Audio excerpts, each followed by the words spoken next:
नमस्कार, मैं दीपक शर्मा और मेरे यूट्यूब मंच पर आपका स्वागत है। दोस्तों, क्या मोदी और शाह को लग रहा है कि 2024 का फाइनल जीतना इतना आसान नहीं है? और क्या देश में जो मंदी और महंगाई का हाल है उससे इन दोनों की परेशानियां बढ़ रही हैं?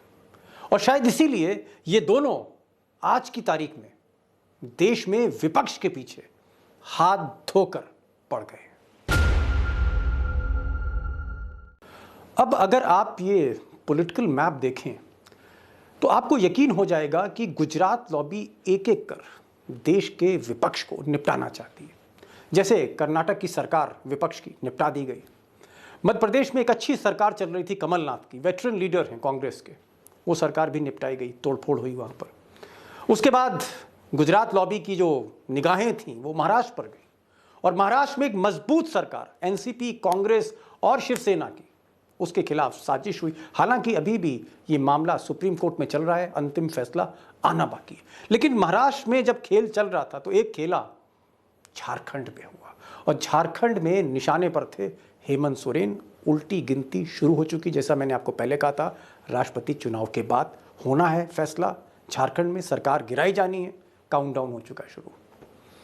लेकिन आज दोस्तों, आज एक नया टारगेट सामने आया और ये टारगेट है अरविंद केजरीवाल। जी हाँ, आज अरविंद केजरीवाल ने खुद कहा कि उन्होंने सुना है कि सरकार उनके डिप्टी सीएम मनीष सिसोदिया को जेल भेजना चाहती है। ये एक नया टारगेट है। दरअसल 2024 के फाइनल से पहले मोदी और शाह देश में विपक्ष की पूरी रीढ़ तोड़ देना चाहते हैं और शायद मोदी ने अपना नारा बदल लिया है। अब कांग्रेस मुक्त भारत नहीं, विपक्ष मुक्त भारत, विपक्ष मुक्त भारत। और इन्हीं सब सवालों को लेकर आज बात होगी अशोक वानखेड़े जी से। और अशोक वानखेड़े, जिनको गोदी मीडिया के दौर में ये कहना पड़ेगा कि आज की तारीख में सबसे बेखौफ पत्रकारों में से एक हैं अशोक वानखेड़े, निडर हैं, निर्भीक हैं और ये कुछ खुलासे करने जा रहे हैं। और खासकर महाराष्ट्र के मुद्दे पर ये बताने जा रहे हैं कि चीफ जस्टिस ऑफ इंडिया, जी हाँ, रमन्ना साहब, किस तरह से आज के वक्त में मोदी और शाह के लिए एक कठिन चुनौती बन गए, ये भी बताएंगे आपको। लेकिन इससे पहले कि मैं इन खुलासों पर बढ़ूं, मैं चाहता हूं कि केजरीवाल ने जो आज प्रेस कॉन्फ्रेंस करी, जो बड़ा खुलासा किया उन्होंने, जिस तरह से वो टारगेट पर आए, एक बार उसको भी सुन लेते हैं। मीडिया से अभी तक जो मुझे पता चला है कि जो जो ये आरोप प्रत्यारोप लगाए जा रहे हैं, मैंने सारा अभी चेक कराया। पूरा का पूरा केस बिल्कुल झूठा है, बिल्कुल झूठा है। उसमें रत्ती भर की भी सच्चाई नहीं है। मैं मनीष सिसोदिया को 22 साल से जानता हूं। एक बेहद कट्टर ईमानदार आदमी है। अब केजरीवाल की आम आदमी पार्टी हिमाचल प्रदेश में बीजेपी को चुनौती दे रही है और गुजरात में भी बीजेपी को चुनौती दे रही है, कांग्रेस को चुनौती दे रही है।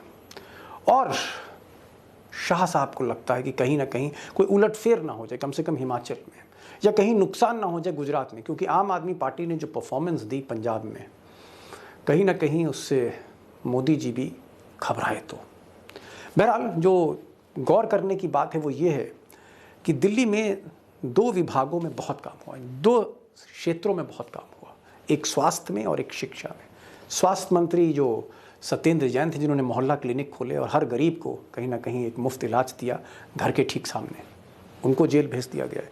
और शिक्षा में जिस तरह का काम हुआ, जिसको दुनिया ने सराहा है, वो शख्स मनीष सिसोदिया हैं और उनको अब जेल भेजने की तैयारी हो रही है।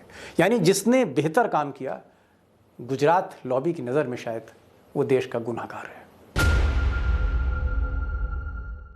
जिस घड़ी का आपको इंतज़ार था, जिस बेबाक बातचीत को सुनना आप चाहते थे, बेखौफ बातचीत, जी हाँ, गोदी मीडिया के दौर में, मुझे लगता है मैं अब आपको ज़्यादा नहीं रुकूंगा। और इस वक्त हमारे साथ जुड़ चुके हैं वरिष्ठ पत्रकार अशोक वानखेड़े। वानखेड़े जी, ज़्यादा समय नहीं लूंगा, सीधे सवाल पर आ रहा हूँ कि इस वक्त, आज थोड़ी देर पहले जब हम लोग बातचीत कर रहे हैं, अरविंद केजरीवाल ने प्रेस कॉन्फ्रेंस करके खुलासा किया है कि उनके डिप्टी सीएम मनीष सिसोदिया को किसी भी समय मोदी सरकार गिरफ्तार कर सकती है। जी वानखेड़े साहब। देखिए दीपक जी, 2014 के बाद हमने एक पैटर्न देखा इस देश में, नया राजनीति का पैटर्न।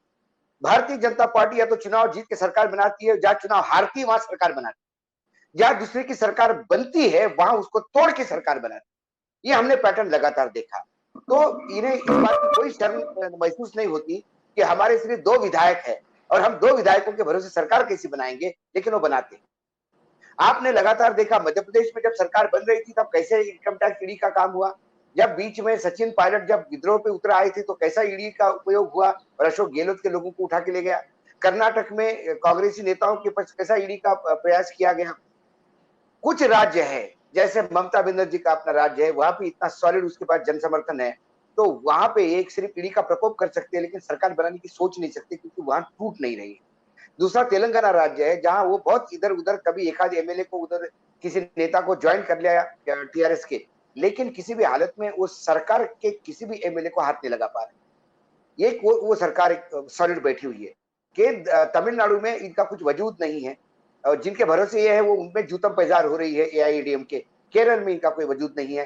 कर्नाटका में बीजेपी में इतना घमासान मचा हुआ है कि बीजेपी अपना रायता समेटने में लगी हुई है ताकि वो कांग्रेस को वहां तकलीफ नहीं दे पा रही है। और येदुरप्पा की नाराजगी है कि अभी कांग्रेस को वहां सारी म्यूनिसिपल कॉर्पोरेशन लेके आई। बाकी झारखंड जो है, झारखंड अगला टारगेट पे है। और जो लगातार हमले जो केजरीवाल और उनके टीम पे हो रहे हैं वो इसलिए कि केजरीवाल ने सीधा गले में हाथ डाल दिया है। बीजेपी के गले में हाथ डालने का मतलब गुजरात में हाथ डाल दिया। आप इमेजिन करिए, अब इस बार नरेंद्र मोदी जी का उनका एक टारगेट है कि पहले सबसे ज्यादा मेजोरिटी सोलंकी जी को मिली थी जो 149 सीटें ली थी उन्होंने 120 के हाउस।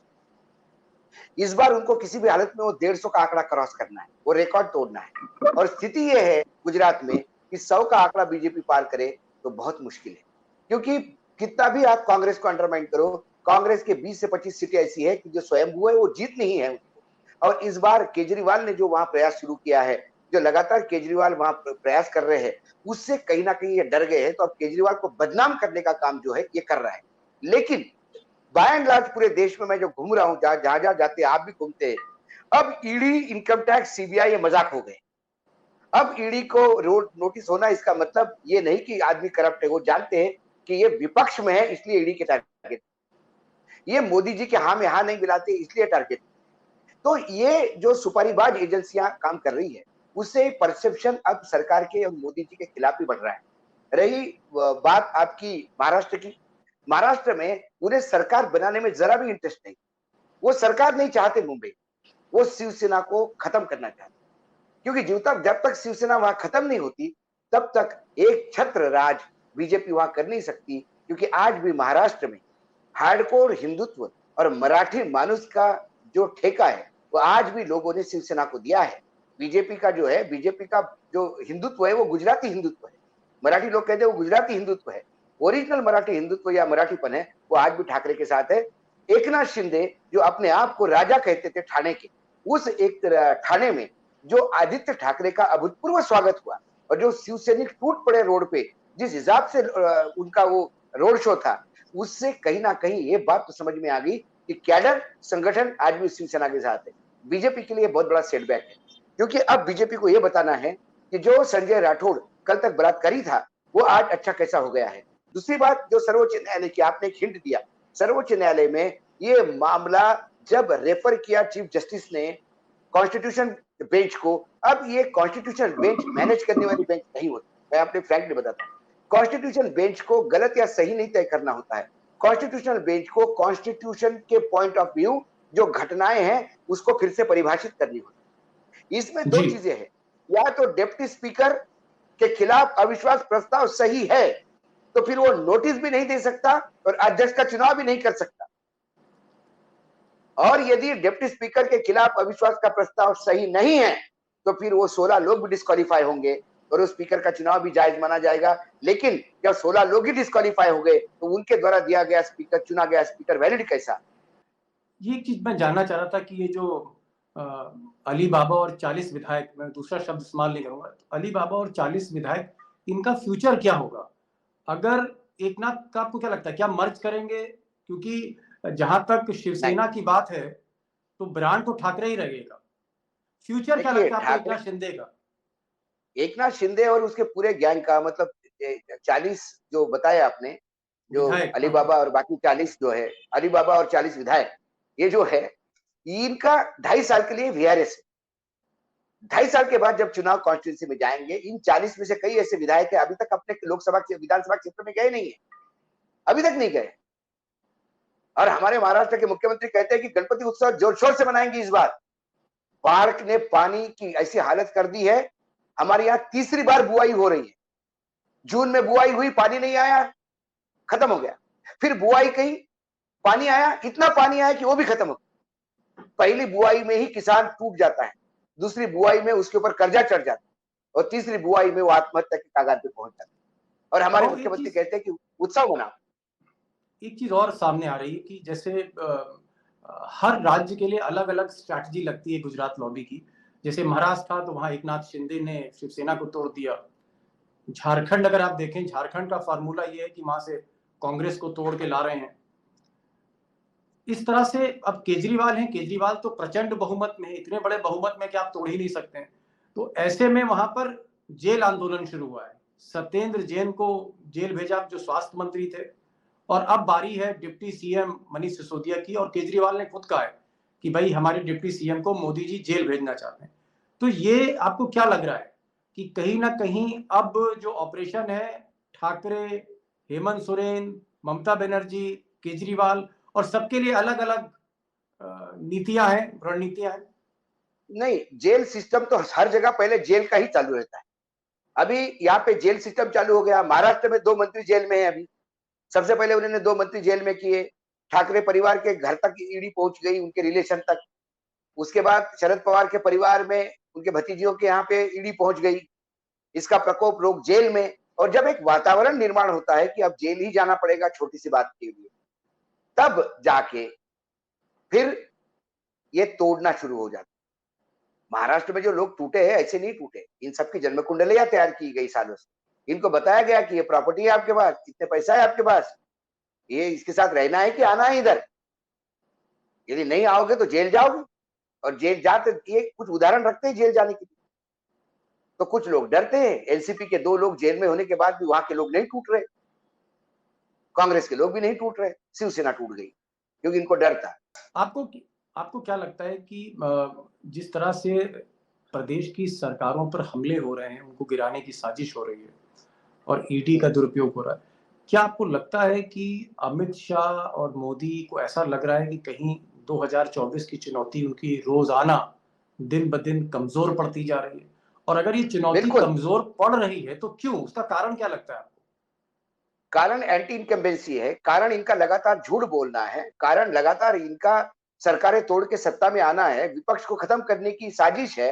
मुझे बताइए दीपक जी, मैं तो थक गया हूं बोल बोल के। मुझे उपलब्धि बताने वाला एक तो आदमी ले आइए बीजेपी का, कि जो कहे कि ये हमारी उपलब्धि है। उपलब्धि ये नहीं कि योगी रिपीट हुए, उपलब्धि ये है कि कल फिर कोविड आता है तो लाशें ही जाएगी गंगा में। व्यवस्था नहीं। रुपए की स्थिति क्या है सबको पता है, महंगाई की स्थिति क्या है पता है, टैक्स इतना तक आ गया कि छाछ और दूध और मक्खन पे टैक्स लग गया। ये प्रयास चल रहा है।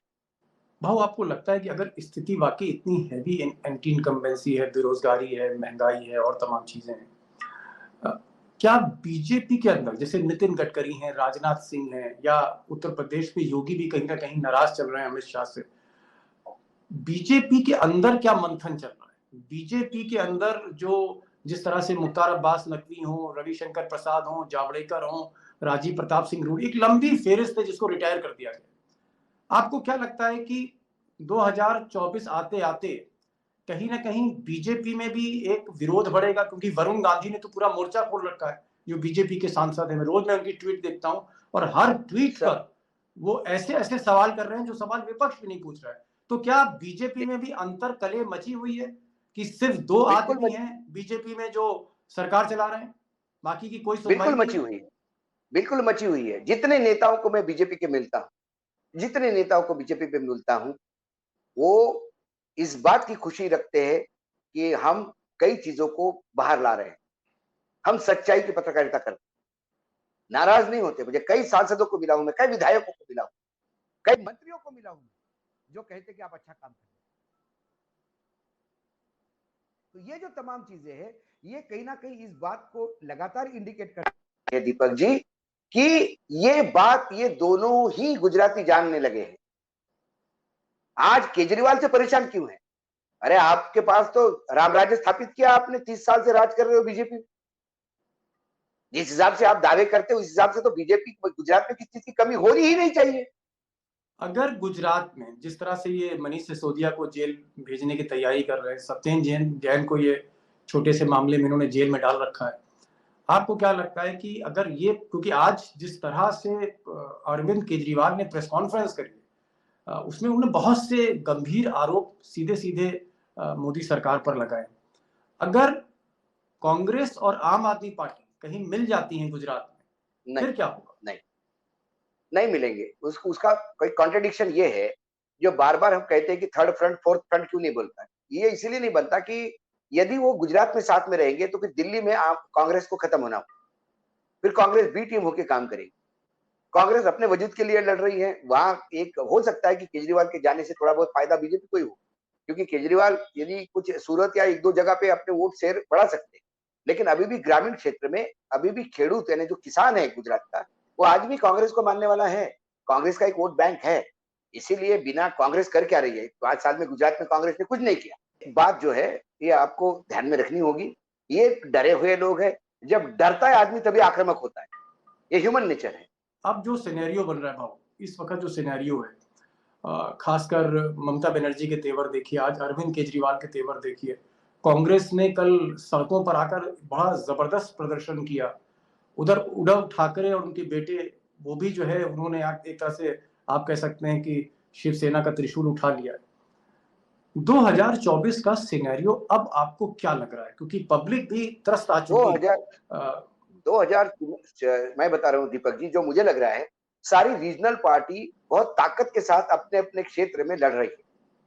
अब बीजेडी भी पूरी तरह से ताकत से लोकसभा लड़ेगी, अब ममता भी पूरी ताकत से लोकसभा लड़ेगी। तो हर राज्य से यदि बीजेपी माइनस होती जाएगी तो बीजेपी के पास फिर बचता क्या है? बिहार, उत्तर प्रदेश, मध्य प्रदेश, राजस्थान, यही बड़े राज्य बचते हैं। राजस्थान में जब तक ये वसुंधरा के सामने घुटने नहीं टेकेंगे, जब तक गुजरात सामने दंडवत नहीं करेगा राजस्थान को, तब तक कुछ नहीं होगा। वहां दादागिरी नहीं चलने देगी। कर्नाटक में येदुरप्पा ने वैसी आंखें खोल ली है। जब अभी इलेक्शंस हुए वहां कॉर्पोरेशन के, सुपड़ा साफ हो गया बीजेपी। दूसरी और बाकी जगह कहीं पैर रखने को जगह नहीं। यूपी में आज नहीं बोलते हुए भी 20 सीट तो ऐसी है कि जहां विधायक है अखिलेश के। मध्य प्रदेश, अखिलेश जी ने यदि बहुत ताकत से काम किया तो 10 ले सकते। मध्य प्रदेश में आज अंतर्द्वंद बहुत है।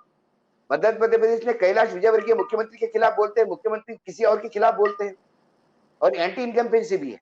कांग्रेस यदि ठीक से लड़े, और क्या कांग्रेस ने यदि दिग्विजय को ठेका दे दिया कि तुम चुनाव जितवा लो, तुम्हारे बेटे को मुख्यमंत्री बनाएंगे, तो कांग्रेस वहां सरकार बना ली। ये स्थिति है। तो अभी नरेंद्र मोदी जी के लिए सबसे बड़ा टास्क है, किसी भी हालत में 290 तक सीटें लोकसभा की आनी चाहिए, क्योंकि 270 भी आती है तो मोदी जी को फिर प्रधानमंत्री बनकर काम करना बहुत मुश्किल हो जाएगा, जब आप बिल्कुल बॉर्डर मेजोरिटी पर रहते।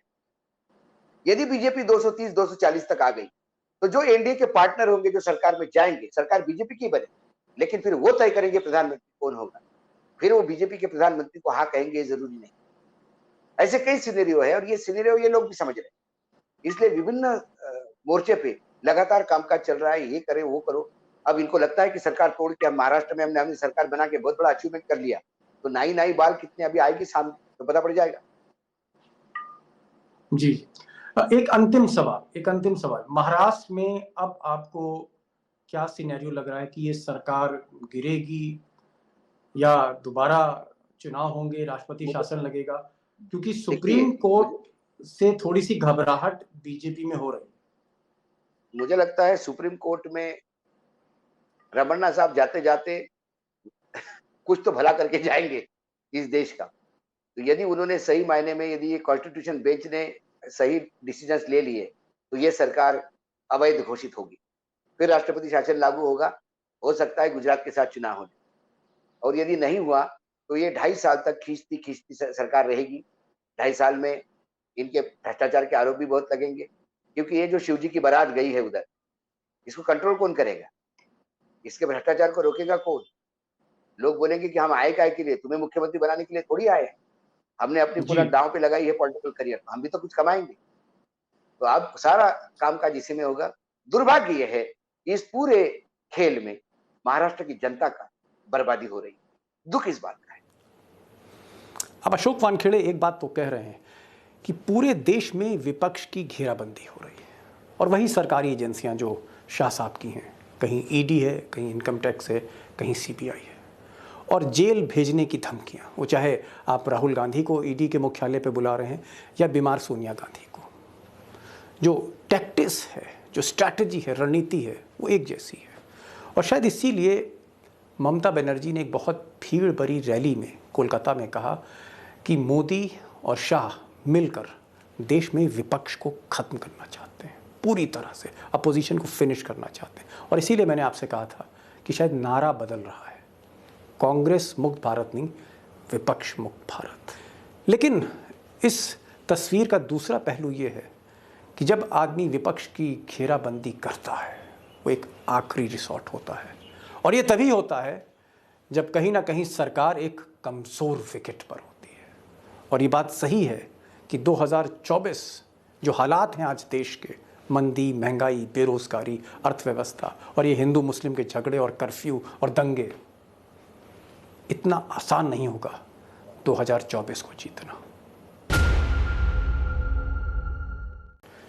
तो ये था आज का वीडियो, और इस वीडियो में मैंने पूरी कोशिश करी कि जिस तरह से मोदी और शाह यानी गुजरात लॉबी जिस तरह से टारगेट कर रही है अपोजिशन को 2024 के कंटेस्ट में, वो वाकई उसको फॉलो करना बहुत ज़रूरी है आपके लिए, क्योंकि गोदी मीडिया इन खबरों को दबा देती है, दिखाती नहीं है, पर्दे डाल देती है या इसको गलत तरीके से इंटरप्रेट करती है। लेकिन एक चीज़ और है कि छत्तीसगढ़ की बात रह गई थी। छत्तीसगढ़ में भी एक ऑपरेशन चल रहा है जहां पर राजा टीएस सिंहदेव, जो भूपेश बघेल मुख्यमंत्री के ठीक सामने खड़े हैं कांग्रेस के, वहां कांग्रेस बहुत मजबूत है, इसलिए हवा दी जा रही है अंतरकलह को। और ये काम कर रहे हैं कांग्रेस से बीजेपी आए कुछ राजा रजवाड़े, आप समझ रहे होंगे, मैं नाम नहीं लेना चाह रहा, उस पर भी मैं आपको अपडेट देता रहूँगा। ये आज का वीडियो था। आखिर में वही आपसे रिक्वेस्ट कि प्लीज़ इस चैनल को सब्सक्राइब करिए और अपने दोस्तों से भी कहिए, और कमेंट का मैं आपका इंतज़ार करता हूँ, कोशिश करता हूँ आपको जवाब देने का। और एक चीज़ और, बेल नोटिफिकेशन के लिए आप ज़रूर बेल आइकॉन को क्लिक करें, खबर आपको जल्दी मिले। तो ये था बस आज का वीडियो, फिर मिलेंगे एक नई वीडियो के साथ, तब तक के लिए नमस्कार।